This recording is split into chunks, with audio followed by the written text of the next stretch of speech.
Right, hello my little people. I'm doing another update. It's going to be quite exciting this week because I've got a friend with me. I'm going to introduce you to the wonderful Mistress Mel in a moment. And B, you'll finally get to see the completed costume.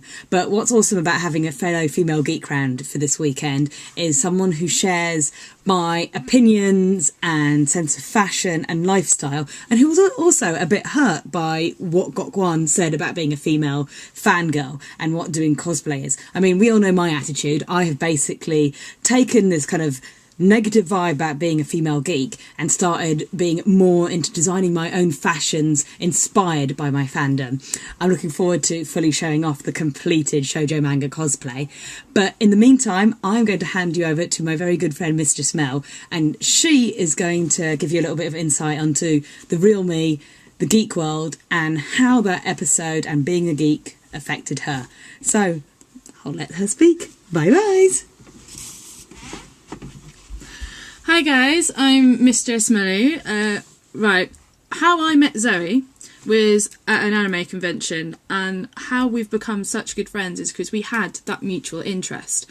And I found it absolutely disgraceful and disgusting that Gokwan takes something that we could be so passionate about in a positive way and absolutely knock us for it and destroy it. He says he's completely up for us being who we are, believing in ourselves and presenting it to the world.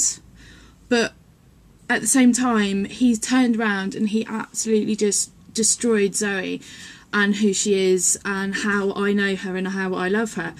Yes, we're geeky. Yes, we have interests that some people might not find mainstream. Like, I adore my comics, 2000 AD, Dread, and a lot of people don't know what I'm talking about. But those little sparks start such an interest and such a passion. I find so many people that are passionate about different things that you can connect to on this same level, even if you don't get it completely.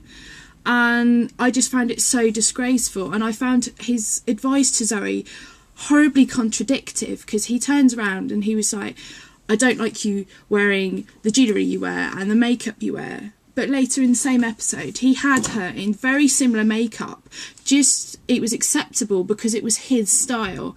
I find him very much not what he is. He lies. He's always saying that you've got to be who you are and you've got to present it to the world, but he makes it that you've got to be in this pigeonhole, that guys will not like us because we're geeky and we have our interests.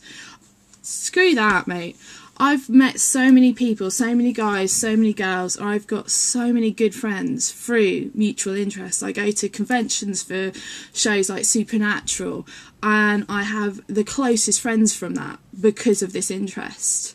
And screw what he says. We're geeks. We're prouds. I don't care what he says. My interests make me who I am and make me interesting, in my opinion, and it makes you guys interesting, in my opinion. And I'd love to chat to all of you. I'm always available for talking about anything. I don't mind. And I think the worst part of the episode for me was watching him destroy Zoe, because I know her. She is so confident. She's confident. She's beautiful inside and out. And she's so passionate about things. And he just destroyed her and the Zoe that was on the programme is not the Zoe I know and love. Completely not. It was cut so badly. There's so many things that's gone on in Zoe's life that have made her so strong inside, and none of that was shown. It just breaks my heart, and I want to scream and shout because he just destroyed her, and publicly, in such a horrible way. And the fact that she cannot communicate to you guys about it either is, I find, disgusting, because she should be allowed to say what she wants.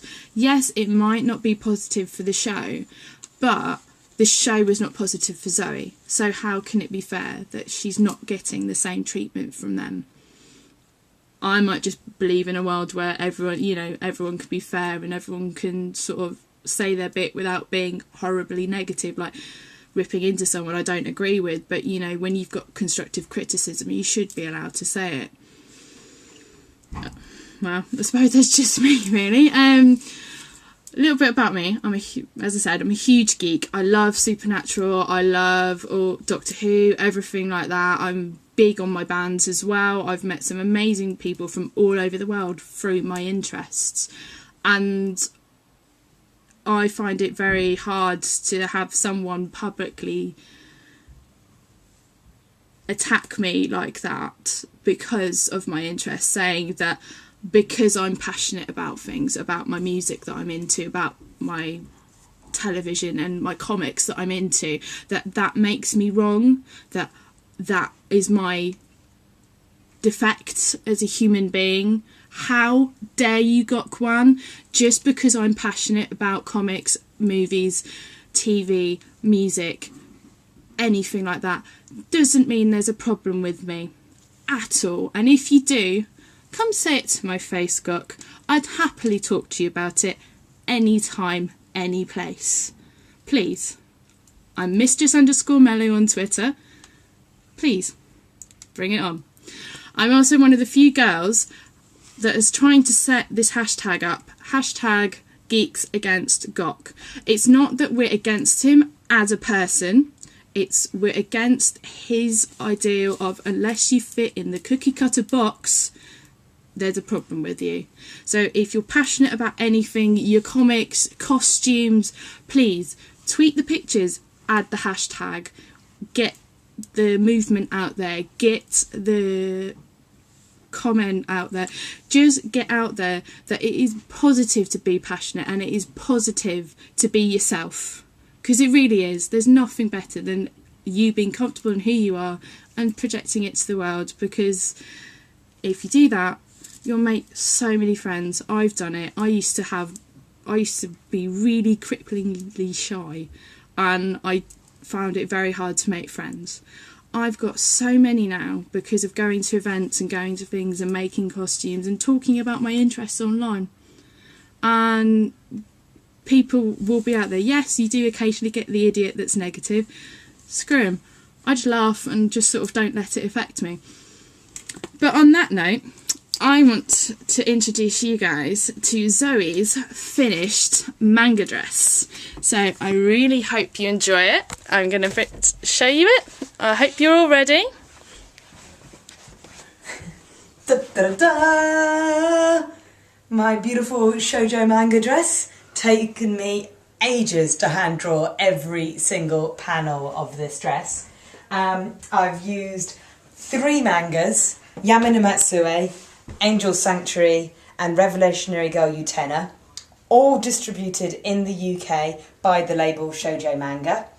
The concept being is the fact that I'm a girl, I like manga, therefore I am the physical embodiment of Shoujo Manga.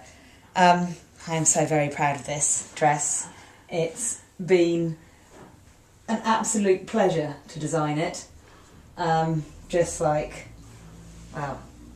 It's been hard work and it has been hours of drawing, but it proves that, like, you can be a geek and you can be fashionable, because you know what, this is fashion, this is art, this is expressing yourself. Just like my TARDIS dress was an extension of who I am, so is this another extension of a fandom that I am very, very passionate about, and will wear to things and will meet other cosplayers and have a wonderful time. And it will give you that starting spark of a conversation that could be your next closest friend. Exactly, that's the thing.